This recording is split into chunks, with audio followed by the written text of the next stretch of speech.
ನಮಸ್ತೆ ಕರುನಾಡು. ನಾನಿವತ್ತು ಸಿಂಪಲ್ಲಾಗಿ ಎರಡು ಟಿಪ್ಸ್ ತೊಗೊಂಬಂದಿದ್ದೀನಿ. ಏನು ಅಂತ ತೋರಿಸ್ತೀನಿ ಬನ್ನಿ.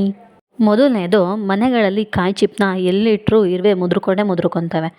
ಇಲ್ಲ ಚೀಲಕ್ಕೆ ಹಾಕಿ ಹೊರಗಿಡೋಣ ಅಂದರೆ ಮಳೆ ಬಂದೆಲ್ಲ ನೆಂದೋಗುತ್ತೆ, ಕಮ್ಮಿ ರೇಟಿಗೂ ಸಹ ಕೇಳ್ತಾರೆ. ಅದಕ್ಕೋಸ್ಕರ ಇವತ್ತು ನಮ್ಮ ಮನೆಯಲ್ಲಿ ನಾವು ಯಾವ ಥರ ಟ್ರಿಕ್ಸ್ ಯೂಸ್ ಮಾಡ್ತೀವಿ ಅಂತ ತೋರಿಸ್ತಾ ಇದ್ದೀನಿ. ನಮ್ಮ ಮನೇಲಿ ಈ ಥರ ಹಳೆ ಡ್ರಮ್ ಒಂದಿತ್ತು. ಅದನ್ನು ಈ ಥರ ಮಕ್ಕಳೇ ಮಂಗಿಸ್ಬಿಟ್ಟು ಇಡ್ತೀವಿ. ಇದರಿಂದ ಚಿಪ್ಪು ಮಳೆಗೆ ನೆನೆಯೋದು ಇಲ್ಲ, ಇರುವೆ ಮನೆ ತಕ್ಕನೇ ಇರುತ್ತೆ, ಇರುವೆ ಕಚ್ಚತ್ತೆ ಅನ್ನೋ ಭಯನೂ ಸಹ ಇರೋದಿಲ್ಲ.